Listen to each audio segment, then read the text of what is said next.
Chapitre 1. Monsieur Myriel. En 1815, Monsieur Charles-François Bienvenu Myriel était évêque de Digne.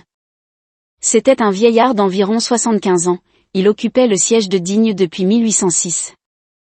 Quoique ce détail ne touche en aucune manière au fond même de ce que nous avons à raconter, il n'est peut-être pas inutile, ne fût-ce que pour être exact en tout, d'indiquer ici les bruits et les propos qui avaient couru sur son compte au moment où il était arrivé dans le diocèse. Vrai ou faux, ce qu'on dit des hommes tient souvent autant de place dans leur vie et surtout dans leur destinée que ce qu'ils font.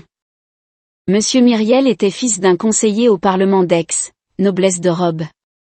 On contait de lui que son père, le réservant pour hériter de sa charge, l'avait marié de fort bonne heure, à 18 ou 20 ans, suivant un usage assez répandu dans les familles parlementaires. Charles Myriel, nonobstant ce mariage, avait, disait-on, beaucoup fait parler de lui.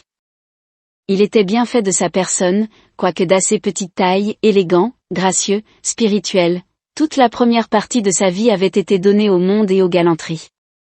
La Révolution survint, les événements se précipitèrent, les familles parlementaires décimées, chassées, traquées, se dispersèrent. Monsieur Charles Myriel, dès les premiers jours de la Révolution, émigra en Italie. Sa femme y mourut d'une maladie de poitrine dont elle était atteinte depuis longtemps. Il n'avait point d'enfant. Que se passa-t-il ensuite dans la destinée de Monsieur Myriel? L'écroulement de l'ancienne société française, la chute de sa propre famille, les tragiques spectacles de 93, plus effrayants encore peut-être pour les émigrés qui les voyaient de loin avec le grossissement de l'épouvante, firent-ils germer en lui des idées de renoncement et de solitude? Fut-il, au milieu d'une de ces distractions et de ces affections qui occupaient sa vie, subitement atteint d'un de ces coups mystérieux et terribles qui viennent quelquefois renverser, en le frappant au cœur, l'homme que les catastrophes publiques n'ébranleraient pas en le frappant dans son existence et dans sa fortune? Nul n'aurait pu le dire, tout ce qu'on savait, c'est que, lorsqu'il revint d'Italie, il était prêtre. En 1804, Monsieur Myriel était curé de Brignoles. Il était déjà vieux, et vivait dans une retraite profonde. Vers l'époque du couronnement, une petite affaire de sa cure, on ne sait plus trop quoi, l'amena à Paris. Entre autres personnes puissantes, il alla solliciter pour ses paroissiens le cardinal Fesch. Un jour que l'empereur était venu faire visite à son oncle, le digne curé, qui attendait dans l'antichambre, se trouva sur le passage de sa majesté. Napoléon, se voyant regarder avec une certaine curiosité par ce vieillard, se retourna, et dit brusquement. « Quel est ce bonhomme qui me regarde ? » « Sire, dit Monsieur Myriel, vous regardez un bonhomme, et moi je regarde un grand homme. Chacun de nous peut profiter. » L'empereur, le soir même, demanda au cardinal le nom de ce curé, et quelque temps après Monsieur Myriel fut tout surpris d'apprendre qu'il était nommé évêque de Digne.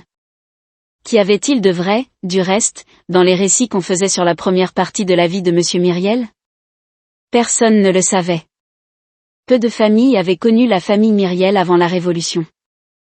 Monsieur Myriel devait subir le sort de tout nouveau venu dans une petite ville où il y a beaucoup de bouches qui parlent et fort peu de têtes qui pensent. Il devait le subir, quoiqu'il fût évêque et parce qu'il était évêque. Mais, après tout, les propos auxquels on mêlait son nom n'étaient peut-être que des propos, du bruit, des mots, des paroles, moins que des paroles, des palabres, comme dit l'énergique langue du Midi. Quoi qu'il en fût, après 9 ans d'épiscopat et de résidence à Digne, tous ces racontages, sujets de conversation qui occupent dans le premier moment les petites villes et les petites gens, étaient tombés dans un oubli profond. Personne n'eût osé en parler, personne n'eût même osé s'en souvenir. Monsieur Myriel était arrivé à Digne accompagné d'une vieille fille, mademoiselle Baptistine, qui était sa sœur et qui avait 10 ans de moins que lui.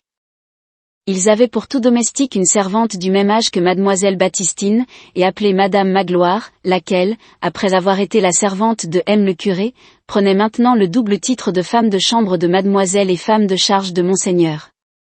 Mademoiselle Baptistine était une personne longue, pâle, mince, douce. Elle réalisait l'idéal de ce qu'exprime le mot « respectable », car il semble qu'il soit nécessaire qu'une femme soit mère pour être vénérable.